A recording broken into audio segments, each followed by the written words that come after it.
Keith Weinhold filled me in on his take of what could be done at a policy level to alleviate the situation.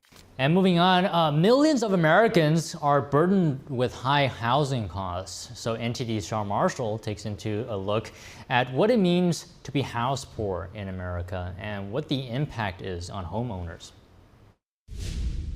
18 million Americans are what the real estate industry refers to as house poor, or housing cost burden. Those are people spending more than 30% of their monthly income on housing costs. That's their mortgage costs along with other expenses like insurance and utility. This is according to a study by LendingTree. California, Hawaii, and New York have the largest share of house poor owners, while on the other end, West Virginia, Indiana, and Arkansas have the least. Keith Weinhold filled me in on his take of what could be done at a policy level to alleviate the situation. Yeah, well, we need to build more housing supply. We have come up off the bottom when it comes to the amount of available housing supply, but it bottomed out in 2022 when we only had about 1/4 of the necessary housing supply. We're up off those bottoms. We now only have about 1/2 of the necessary housing supply. Homeowners that are severely burdened could potentially lose their home to foreclosure.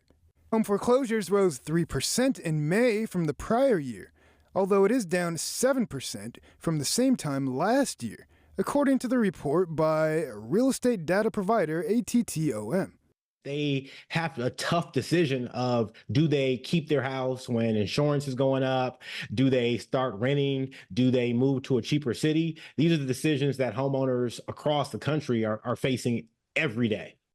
Nationwide, about 1 in every 4,320 housing units had a foreclosure filing in May, according to the report. And I think from an American dream perspective, we've gotten away from that, where everybody has to have their own household. And so we may have to say, Grandma, you can live with me now, right? So we can afford this house together. Or, the next generation, you don't have to move out when you're 18. Housing costs have outpaced income gains by a widening margin since 2001. A recent Harvard University study found lower income renters have less left over after paying for housing than ever before. Sean Marshall, NTD News.